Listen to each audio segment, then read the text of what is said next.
Okay, welcome to our Q&A. That rhymes. We'll go ahead and get started. Sorry, I had to get our heads. Yeah, good. No, we don't want little heads. Okay, let's see. Go ahead. Annie North. A lot. She's talking about. Not Annie. It's Anne. Anne. Okay. Anne North. She's talking about when I add to the low-rise jeans. I'll post a video here of how I make them longer so that they're high-rise jeans, but you still have the cute look of the low-rise. Anyway, she says a long top would also disguise a muffin top, though, wouldn't it? Yeah, it would. Yeah. But what I hate about that you do get a muffin top with the low-rise. What is a muffin top? Well, your little muffins come over the top. You mean the bottom? Cheeks? Your love handles. Oh, love handles. Okay, we all got those. Yeah, because in order to keep the low-rise jeans up, you got to make them really tight, and then that makes you, whether you've got a muffin top or not, it gives you one. But what I don't like about the low-rise is when you sit down or pick something up, you got to hitch up your britches every single time, and I get so sick of it all day long. Hitch up your britches. Oh, just drives you crazy. Teenagers do it. High school. What? They're pulling up the britches constantly. all the time. It drives me crazy. And yes, a long top would cover it. And when those low-rise jeans first came out, the tops were all shorter because we were used to the high-rise jeans. And so we didn't change the tops when we changed to the low-rise. And so everybody was running around with their love handles hanging out. And people eventually got sick of it. Now pants are starting to be high-rise. Now they're going way high because it just looks nicer and something for a change. But that's what she's talking about with the low-rise jeans. Okay, let me add something. Okay. The young kids' pants are always low-rise. Kids do not wear suspenders or a belt. And you think, oh, he's trying to look so cool with his sagging pants. And he's constantly hitching them up. And he thinks that's normal. So they're not doing it to look cute when their pants are sagging. They're doing it because that's how pants, they make pants low-rise. They make them low-rise. Well, yeah, just add something to it, and then you got the look, but you don't have the pain with it. Okay, Ancestral Bliss. Why don't you read that one, hon? Papa O, what is your favorite type of music? I have had certain... Me, likes me. certain kinds of classical music. Like there's one type that I just fell in love with, and it was an electric violin playing classical music of the 17th century. He does like classical. No, in general, I don't like classical. In general, you don't. I don't have the patience for it. But if on my personal phone, I have about 600 songs, and I'd say the majority of them, no, I'd say 30 to 40% of them are old-style country western from the 50s. We love the country western, Dolly Parton, Kenny Rogers, Patsy Cline. Those are just all... Isn't it funny beautiful songs that Dolly Parton has lived through all of those and she's still popular? Still popular. Yeah. Because she's so nice. I mean, I went to one of her concerts with my brother, and it was like we were just in her living room and she was just sitting there talking to us and singing. She just makes you feel right at home. She's a natural-born entertainer. I saw something waiting in the grocery line, you know, National Enquirer, they have a few things. You always read the titles. Anyway, the title was something like Understanding the Mysterious Nature of Dolly Parton. In other words, you don't read anything good or bad about her family, her spouses, whether she has children. Spouses, one spouse. Well, okay, yeah, that's true. Well, you know what I mean. She doesn't have children. Yeah, or anything. Yeah, no exes. Yeah. Anyway, so that's and also Ancestral Bliss wants to know if we like Claire de Lune. Not de Lune. You say de Lune. De Lune. You gotta pucker your lips like no, this. de Lune. You said it right the second time. De Lune. That or means Debussy. that How do you say Debussy? By Debussy. Debussy. Debussy. Okay. Claire de Lune, I believe in French, means a moonlight, by the moonlight. I listened to it and it was beautiful. when I want to know what that was. And it was beautiful. I could listen to that. I have to have Papa listen to it. I've heard it from little kids learning piano tunes, and they'll just learn the melody to it. Yeah, to Claire de Lune. Not day. Claire de Lune. If it had an S on it, D-E-S, that would mean day. But it's du. Okay, du. Anyway, du. No, you're making I know. No, you're going du. No matter how I say it, I won't get it right. Du. Oh, perfect. Parfait. Parfait, mademoiselle. Let's see. Poodle Queen. Okay, yeah, Poodle Queen. I need. She makes number. Eventually, I'll have to put my glasses on. She makes number 3 be the double E's. Yes. And the zeros be the O's. And it says, Momma O, I saw where you bought the Griffiths cookbook. Tell them who Griffith is. Yeah, from the mom and dad from the 8 Passengers, and Bonnie, Holleen, and they won't know who those are, hon, because they don't follow. I think they do. Anyway, here's her cookbook. Oh. And I did buy it, and she wants to know if I have done any recipes out of it. Not yet. I got it last week, and I've looked through it, and there's a couple that I want to try, and I'd like to try them with the mom, but I don't know if she will go for that. But the kids, our family basically wants the main dishes: pasta, spaghetti. I know they always just want spaghetti. So I remember one of the grandkids, "Is that all you can make, Grandma?" I said, "No, I can make a lot of stuff. It's just that's all you guys ever want is spaghetti." So, but I can cook a lot of things. Anyway, says, I saw your comment and asked, if you'd made anything for the book yet. Okay, Frank Melena. Melena. Okay, why don't you read that one? Frank Melena. The kids singing at Temple Square was beautiful. Was that you singing Silent Night?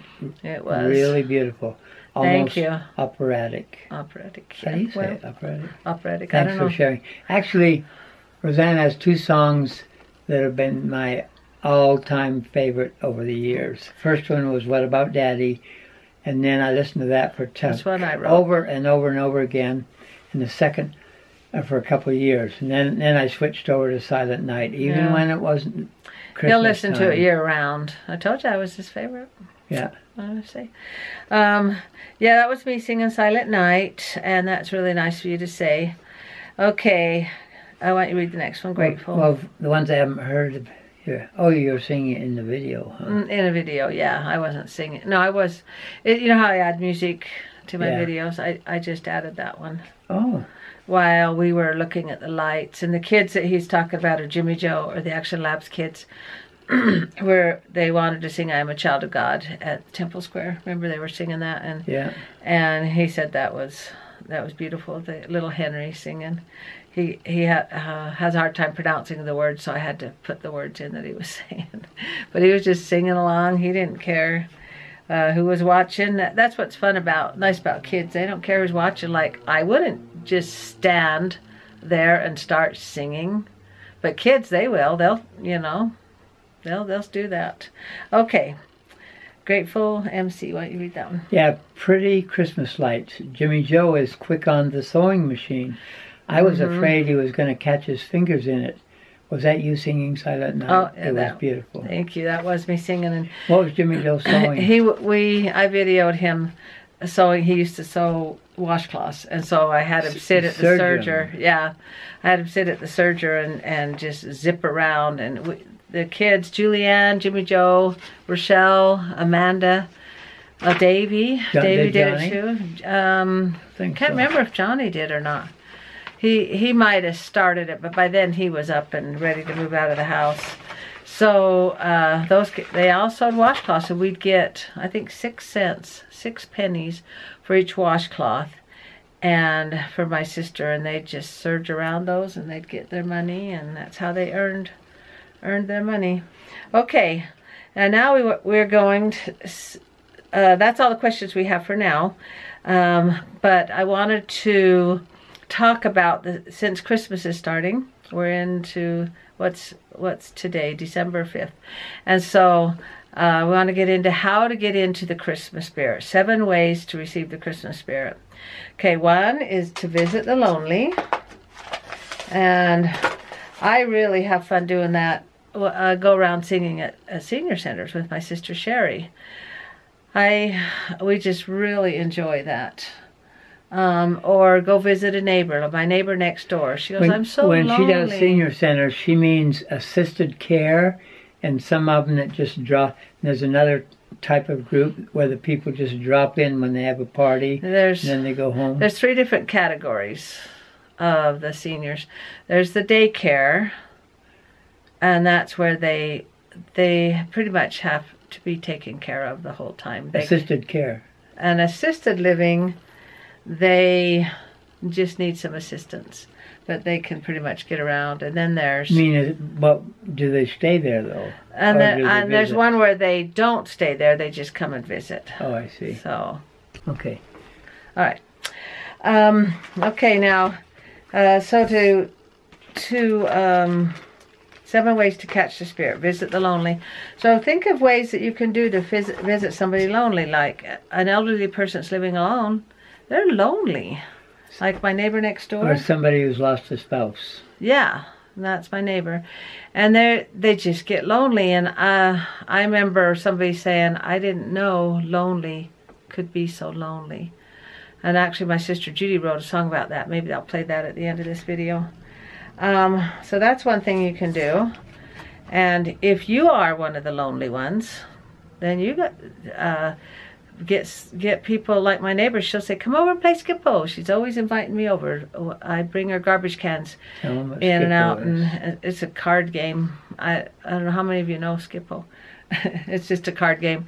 And she'll say, she's just very welcoming. And so if you're lonely, invite people in. Say, come on in, have a chat, sit and visit a bit. Actually have some cookies ready and just say, oh, come on in and have one of my cookies I just made. Yeah.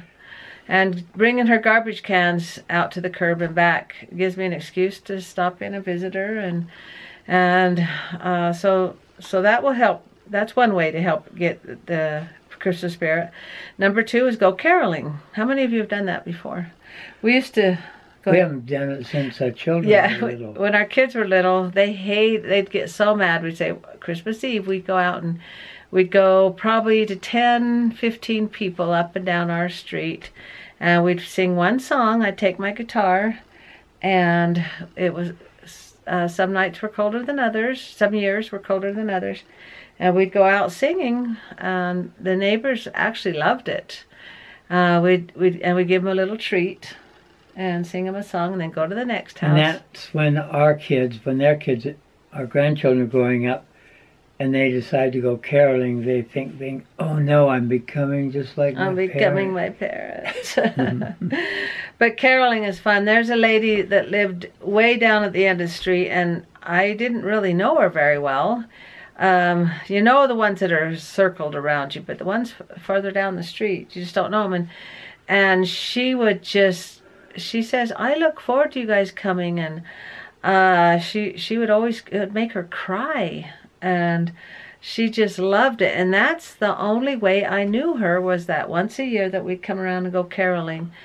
And she was always so nice to me. And usually when people find out you're a church person, they kind of get leery when you come to the door. They're worried that you're going to try to convert them. Yeah, they're worried you're going to try and convert them or something. But boy, you go to the door caroling, and she became my lifelong friend just from caroling. I still don't know her name. Down at the corner, the guy that would sit in the window. Yeah. Yeah. I don't know her name, but we became friends, and she would just look forward to that caroling every year. She was friends because Roseanne, the year round, goes running around the neighborhood. And I do run around the neighborhood, and I always say hi to people, but boy, that caroling, it'll do wonders. You'd be surprised. And some people just whatever, but majority of people, they like that caroling. Okay, number 3. Why don't you read number 3? Look around before you look. Oh, before you look at your phone. My typing's terrible. Okay, look around before you look at your phone. Okay, we've become a generation of looking down at your phone all day long. It's just a habit, and we think, well, I'm looking at good stuff. I'm not doing anything bad. I just think, well, Look up first. And what do you want to say about that? How about look at the live people before you look at the ones on your phone? The ones on the phone. Yeah, they're not dead in there, but look around. And always remember, if you're on your phone and you're with anybody, if they start talking, you don't keep looking and try to talk. To talk to them and look at your phone, because it's very annoying. I mean, they just tune you out, and I think it's sad that that's what people, especially the new generation, the teenagers, they're just so excited about that phone. They'll all be sitting in a circle, and they're all on their phones. They're not even looking up and talking to each other. And today was President Bush's funeral. I noticed when there wasn't anybody looking at their phone. Nobody. I don't know if he requested that or how that was even possible, or because it was televised or what, but it was wonderful to see everybody looking up. Just wonderful. I would guess that the word got around, don't hold your camera up in the air during the funeral. Yeah, and if you want to catch the spirit, look up. Okay, look around you. Okay, number 4. Do you want to read that one? Do some extra chores.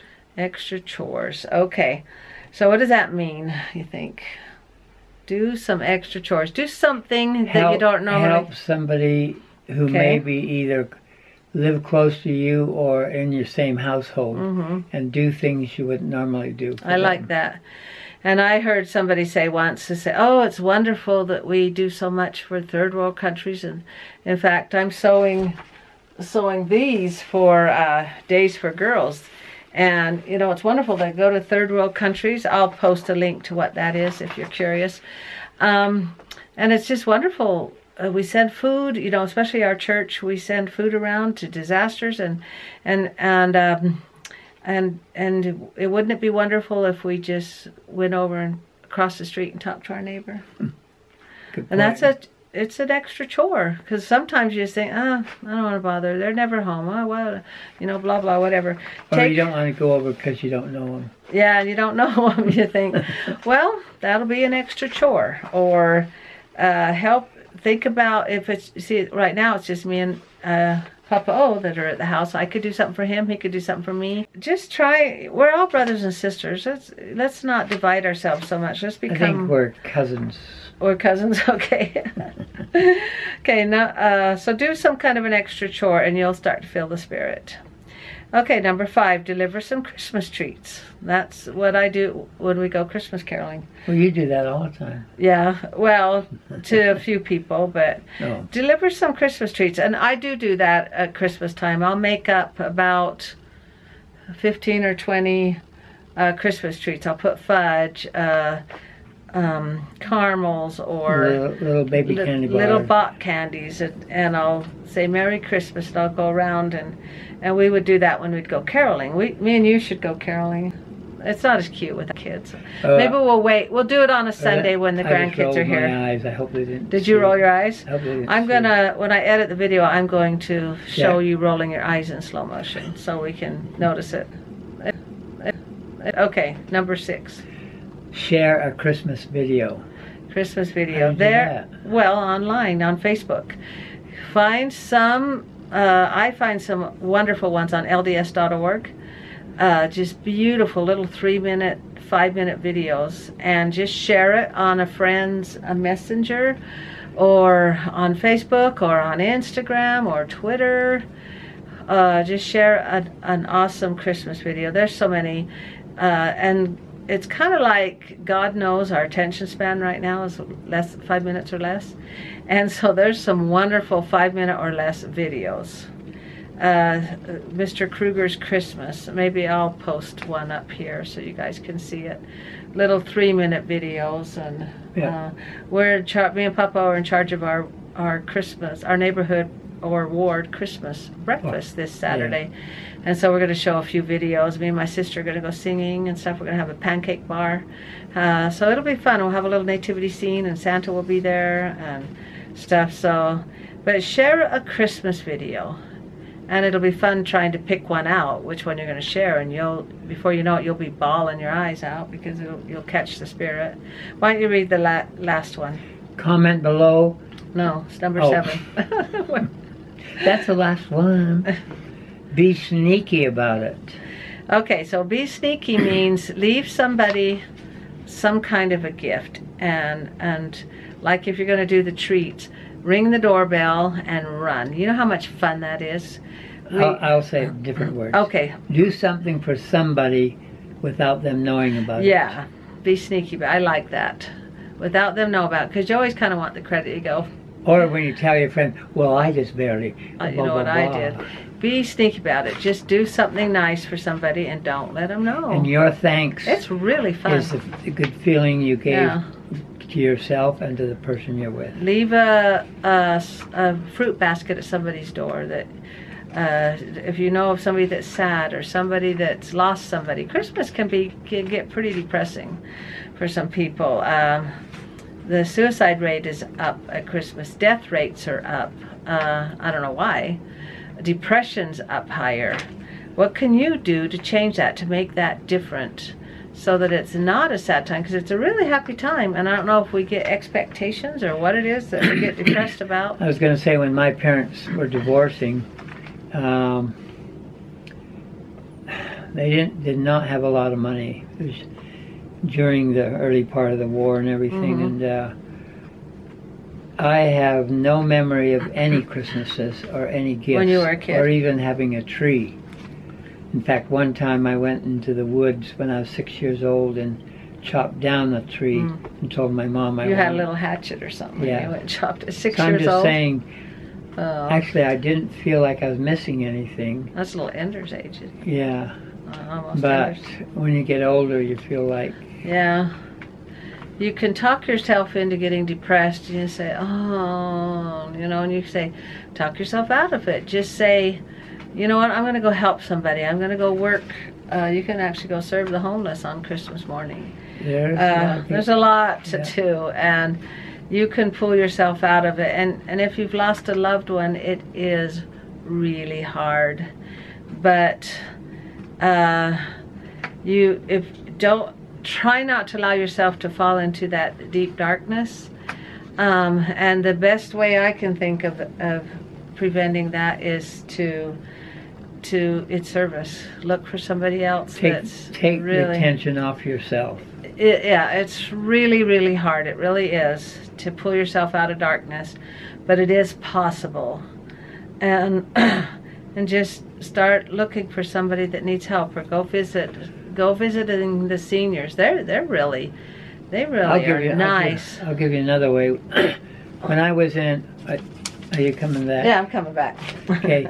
When I was in Paris and out of money, and I Before we married. barely had enough money for food and everything, close to homeless, it was then that I started noticing the extreme poverty and homeless people on the street. And what little money I had, that's when I started donating. So I'm going to say a way to be happier is that next time you go to Walmart and you see an old man with a coat on trying to stay warm and he's getting donations, put $1 in his hand, and he will say, God bless you. And believe it or not, Papa O used to hate Christmas. I did. He did. He hated it. Probably, I don't know why. But I don't know if he can even explain it.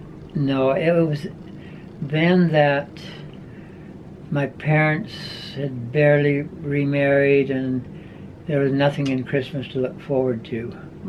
And I had no close relationships except with my mother, and she was working because of the divorce. Your brother was in Canada, and you just couldn't find anything to be happy about, I guess. No, I don't recall anything to be happy about. Yeah. But I was happy I had food, and I was happy I was with my mom. And when he was in Europe and he saw that, who did you see, a lady or a guy? Or? Well, there's two things that stand out in my mind among the poor people, but that was when I started to press money into their hands when they're about ready to fall over because they're so old and cold. And one lady, well, one time I heard, sounded like a piece of plastic hitting the pavement behind me. Type sound. Flip-flop. And it was a strange sound. Was it winter? And the person was in a hurry, and it was an old, overweight lady with just the poorest of clothes on, and she had a hunk of plastic on the bottom of her foot, and she had it tied on with string, just to keep the coldness of the cement off her feet. And I'm still haunted by that today. And this has got to be 50 years ago, and you're still brings you to tears. I'm still haunted by that today, that I didn't. You didn't help her. I didn't help her out because I had some money in my pocket.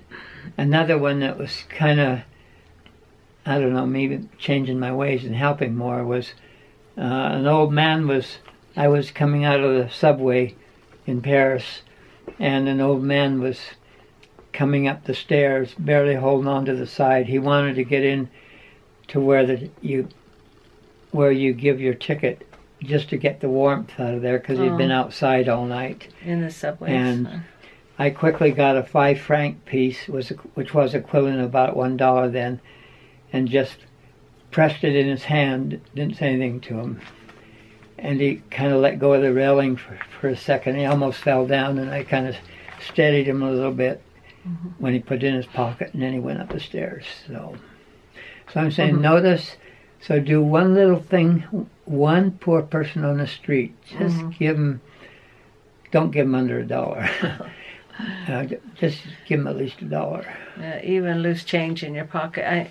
I don't know, it just makes a difference. If you can help somebody else that's down on their luck, or you will take the focus off your own sadness. Your own sadness, that's a good word. And all of a sudden you see somebody that's much worse off than you. Yeah, we just got done watching Scrooge, Christmas Carol, and not the cartoon version. Yeah, not the cartoon. It's actually 1935 version. Yeah. One of the original versions. Yeah, maybe I can post where you can find that too on YouTube. But it's just fun. His heart changing. And I was watching Davey and April's video today, and Daisy, while they're having family home evening, Daisy says a quote, and I thought, how does she know about quotes? And she goes, "Life is like a flat tire. If you want to move forward, you got to change," or something like that. If you want to move on, pump it up, pump yourself up. Pump yourself up. No, then you got to change. Got to change it. Something like that. I should have got the exact quotes. Okay, we'll go ahead and close with a couple of quotes. You cannot do a kindness too soon, because you never know how soon it will be too late. I think working hard at anything when you're young and getting and I'll say at any age. Not just young. When you're young and getting positive results, it's always an incredible feeling to see that. And then there's one more quote here, kind of with what we were talking about. It's from Willie Nelson. "When I started counting my blessings, my whole life turned around." Wow. And it is impossible to feel grateful and depressed at the same moment. That's excellent, both at the of those. same time. Well, thanks that was a fun Q&A, and keep the questions coming, and make sure you like, comment, and subscribe, and ring that bell. And good night, everybody. Good night. And catch that spirit.